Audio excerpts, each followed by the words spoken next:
So guys finally आज के इस वीडियो में हम लोग समझेंगे C input and output function को, that is printf and scanf function. So उसे समझने से पहले मैं सी के प्रोटोटाइप को शेयर कर देता हूँ। आप जो सोर्स कोड लिखते हो सी प्रोग्राम में, उसका सॉफ्टवेयर कैसे बनता है, एट द एंड में EXE फाइल कैसे जनरेट होती है। सो वो प्रोसेस को पहले समझ लेते हैं। सो गाइस यहाँ पे आप देख सकते हो, सबसे पहले हम लोग सोर्स कोड लिखते हैं, जो कि हो सकता है कि आप कोड ब्लॉक में लिखते होगे, VS कोड में लिखते होगे, या फिर टर्बो सी में लिखते होगे। ओके, सोर्स कोड लिखने के बाद हम लोग कंपाइल करते हैं। अगर कंपाइलेशन में एरर आता है तो हमें फिर से उसको करेक्ट करना होता है एंड देन फिर हम कंपाइल करते हैं। जब हमारा प्रोग्राम राइट होगा तो कंपाइल होने के बाद दो फाइल बनती है, एक ऑब्जेक्ट फाइल एंड एक EXE file. So object file बनने के बाद EXE फाइल बनता है। इन दोनों के बीच में एक सॉफ्टवेयर चलता है जो कि है लिंकर, जो कि ऑब्जेक्ट फाइल के अंदर लिंक करता है डेफिनेशन ऑफ हेडर फाइल। जो भी हम हेडर फाइल को ऐड करते हैं सोर्स कोड के अंदर, जैसे हैशटैग इंक्लूड जो कि प्री प्रोसेसर कमांड होता है, उसके अंदर हम लोग इनपुट एंड आउटपुट फंक्शन के लिए stdio.h हेडर फाइल का यूज करते हैं। और मैथ फंक्शन होता है जो कि पाव फंक्शन, उसके लिए हम लोग math.h यूज करते हैं। जो भी प्री प्रोसेसर कमांड के अंदर हम लोग हेडर फाइल को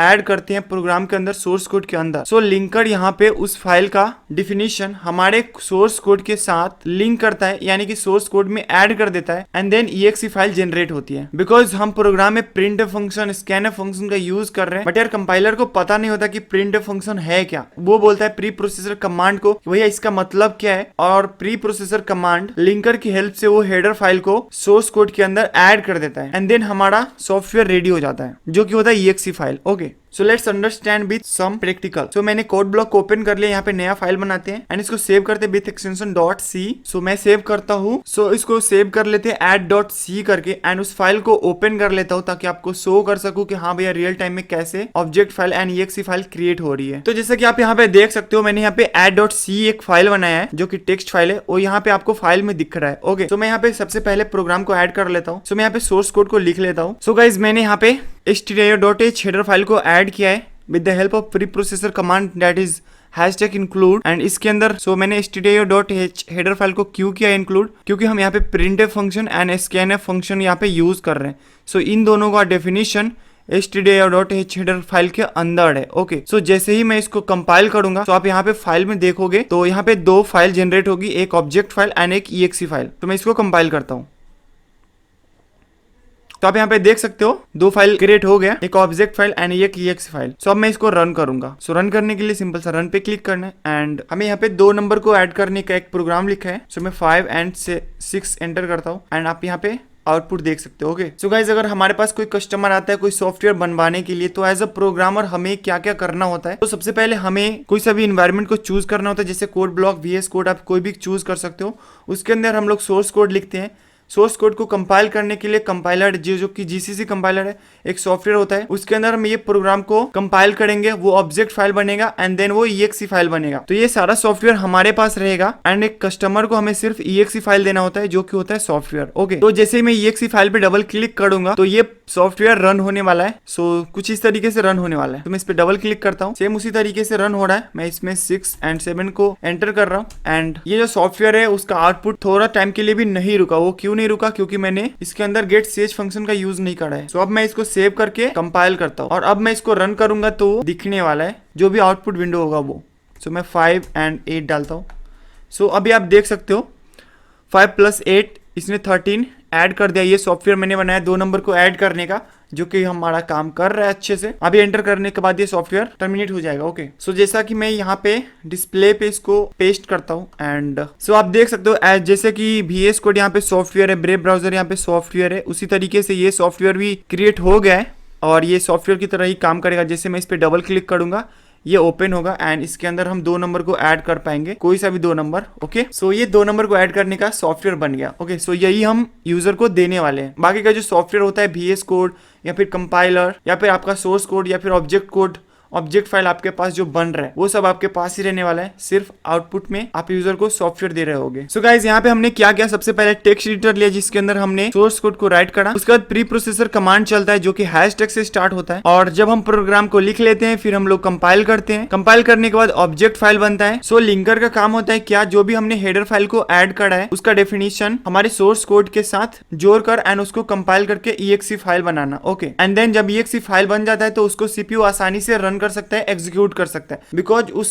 जो exe फाइल होता है उसके अंदर सारा डेफिनेशन होता है एंड सारा हमारा कोड होता है जो कि 0 एंड 1 के फॉर्म में होता है। एंड आपको पता है कंप्यूटर सिर्फ 0 एंड 1 समझता है, तो जो exe फाइल होता है उसके अंदर की जो कोडिंग होती है वो 0 एंड 1 होती है। सो इसीलिए मैंने फर्स्ट वीडियो में बोला था कि जो भी हम लोगों ने कोडिंग करता है वो इंग्लिश लैंग्वेज होती है या फिर स्टैंडर्ड लैंग्वेज होती है। सो कंपाइल करने के बाद वो 0 एंड 1 में कन्वर्ट हो जाती है। सो उसके बीच में ये सब प्रोसेस हो रहा होता है। ओके, सो होप गाइज आपको समझ में आ गया होगा कि हम जो भी कोड लिख रहे हैं वो exe फाइल कैसे बन रहा है। अभी समझते हैं main point C output and input function को। सो सी प्रोग्रामिंग में हम लोग प्रिंटफ फंक्शन का यूज करते हैं आउटपुट स्क्रीन पे कुछ भी प्रिंट करने के लिए। सो आउटपुट स्क्रीन को हम लोग कंसोल विंडो बोलते हैं, जो जिसके अंदर हमारा विंडो आता है एंड कीबोर्ड आता है एंड इसका स्ट्रक्चर कुछ इस तरीके का होता है। सो गाइज प्रिंटफ फंक्शन का सिंटेक्स कुछ इस तरीके का होता है। हम प्रिंटफ फंक्शन को ऐड कर रहे होते हैं एंड स्मॉल ब्रैकेट ओपन होकर क्लोज होता है एंड हम लोग डबल कोट का उसके बीच में यूज करते हैं। ओके, एंड जो भी हम इसके अंदर राइट करेंगे वो as it is console window पे एंड आउटपुट स्क्रीन पे डिस्प्ले होगा। तो मैं इसको सेव करके रन करता हूँ। सो आप यहाँ पे आउटपुट देख सकते हो, दिस इज आउटपुट फंक्शन।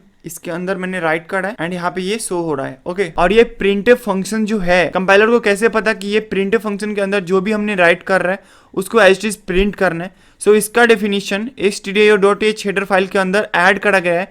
मतलब कि जो प्रिंटफ फंक्शन का जो कोड है वो इसके अंदर कोड लिखा हुआ है और जब हम कंपाइल करते हैं तो ये वाला पार्ट हट के और जो भी प्रिंटफ फंक्शन का कोड होता है ओके वो यहाँ पे आकर ऐड हो जाएगा और फिर वो 0 एंड 1 में कन्वर्ट हो जाएगा, दैट इज exe फाइल में।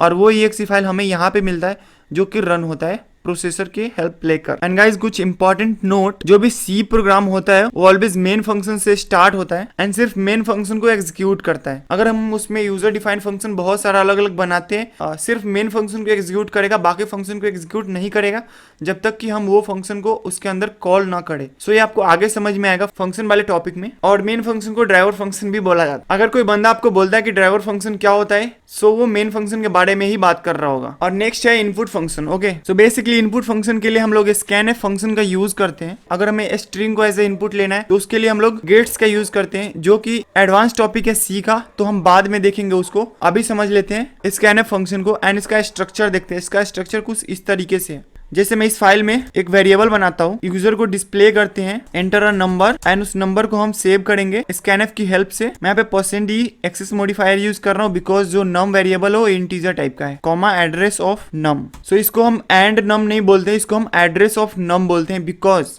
ये नम जो वेरिएबल है जो कि एक रैम के अंदर कुछ ब्लॉक बनाया होगा 4 बाइट का, उसके अंदर जो भी यूजर इनपुट देगा वो वैल्यू रैम के अंदर जाकर स्टोर होने वाली है। सो गाइस यहाँ पे थोड़ा सा समझना आपको है कि मैंने यहाँ पे scanf फंक्शन यूज किया जिसका सिंटेक्स कुछ इस तरीके का है। ओके, सो scanf फंक्शन यहाँ पे स्टार्ट हो रही है और इसके अंदर हमने %d यूज किया है बिकॉज हम यहाँ पे इंटीजर टाइप के वैल्यू को स्टोर कर रहे हैं या फिर एक्सेस कर रहे हैं। ओके, जैसे कि आपको यहाँ पे दिख रहा होगा, इंटीजर टाइप के लिए हम लोग एक्सेस मॉडिफायर %d यूज करते हैं, फ्लोट के लिए %f यूज करते हैं, डबल के लिए 1f एंड कैरेक्टर के लिए %c यूज करते हैं। मैं यहाँ पे एड्रेस ऑफ नम यूज कर रहा हूँ बिकॉज जो वैल्यू एंटर करेगा यूजर वो नम वेरिएबल के अंदर स्टोर होने वाला है। ओके, सो इसलिए हम यहाँ पे एड्रेस ऑफ नम यूज कर रहे हैं। सो बेसिकली यही सिंटेक्स है, आपको ये फॉलो करना पड़ेगा आपको। एंड देन नंबर को प्रिंट करने के लिए हम यहाँ पे %d यूज कर रहे हैं बिकॉज इस नम जो वेरिएबल है वो इंटीजर टाइप का है, तो इसके अंदर जो भी वैल्यू इंटर करेगा यूजर उसको एक्सेस करने के लिए हम लोग यहाँ पे %d यूज करेंगे और यहाँ पे आपको वेरिएबल का नाम लिखना है जिस भी वेरिएबल को आपको एक्सेस करना है। ओके, अभी हम इसको सेव करके रन करेंगे। तो सबसे पहले हमें एंटर करना है वैल्यू एज अ यूजर। यहाँ पे हमें बोल रहा है कि एंटर अ नंबर, सो मैं यहाँ पे 6 एंटर कर रहा हूँ। तो यहाँ पे सबसे पहले प्रिंटफ फंक्शन चला, एंटर अ नंबर, उसके बाद एक scanf फंक्शन चला। तो मैंने यहाँ पे जैसे ही 6 को